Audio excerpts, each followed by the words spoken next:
Assembly speaker గడ్డం ప్రసాద్పై BRS ఎమ్మెల్యేలు కేటీఆర్, జగదీశ్వర్ రెడ్డి అనుచిత వ్యాఖ్యలపై వైరాలో కాంగ్రెస్ ఆధ్వర్యంలో వారి దిష్టిబొమ్మలను దగ్ధం చేశారు. ఎమ్మెల్యే మాలుత్ రామదాస్ నాయక్ పార్టీ నాయకుల ఆధ్వర్యంలో దిష్టిబొమ్మను దహనం చేశారు. అసెంబ్లీలో బీఆర్ఎస్ ఎమ్మెల్యేలు కేటీఆర్, జగదీశ్వర్ రెడ్డిలు చేసిన అనుచిత వ్యాఖ్యలను ఖండిస్తూ వారి దిష్టిబొమ్మను కాంగ్రెస్ పార్టీ నాయకులు దహనం చేశామని ఎమ్మెల్యే తెలిపారు. బడుగు బలహీన వర్గాల నాయకులను బీఆర్ఎస్ కించపరిచే విధంగా మాట్లాడటం తగదన్నారు.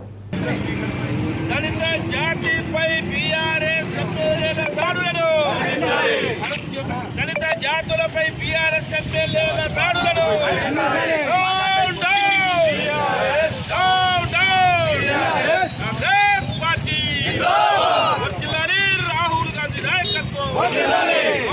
గాంధీ నాయకత్వం, మన స్పీకర్ చైర్ మీద స్పీకర్ గారిని నువ్వేంటి, నీ సభనా, నీ సొంతమా, నీ లెక్కేంటి అనే పరిస్థితిలో జగదీశ్వర్ రెడ్డి ఊగిపోయి హేళనగా మాట్లాడటాన్ని ఇలా తెలంగాణ సమాజం నిన్న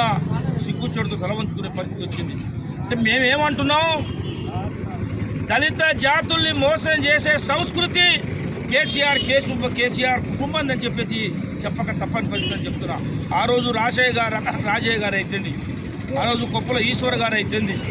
నువ్వు తెలంగాణ రాగానే మొట్టమొదటి ముఖ్యమంత్రిని దళితులు చేస్తున్న పరిస్థితి చెంది నీ 10 సంవత్సరాల కాలంలో దళితులకు ఇచ్చిన మాట అవన్నీ పక్కన పెట్టి మోసం చేసే సంస్కృతికి అలవాటు పడి నిండు సభలో భారత రాజ్యాంగ నేత బిఆర్ అంబేద్కర్ రచించిన రాజ్యాంగం ప్రజాస్వామ్యాన్ని నిండు సభలో ఒక దళిత స్పీకర్పై అనుచిత వాక్యాల్ని బీఆర్ఎస్ ఎమ్మెల్యే జగదీష్ రెడ్డి చేయటం, శాసనసభలో మీ అందరం కూడా ఏకవాక్య తీర్మానం చేసి దళిత జాతి మీద బీఆర్ఎస్ ఎమ్మెల్యేల దాడిని పూర్తి స్థాయిలో ఖండిస్తూ జగదీష్ రెడ్డి చేర్చిన అవమానకరమైన వాక్యాన్ని తీవ్రంగా పరిగణిస్తూ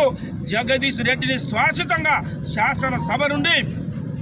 బహిష్కరించాలి, సస్పెండ్ చేయాలని చెప్పేసి అందరం ప్రభుత్వం, కాంగ్రెస్ ఎమ్మెల్యేలు అందరం కూడా, మాతో పాటు మిత్రపక్ష ఎమ్మెల్యేలు కూడా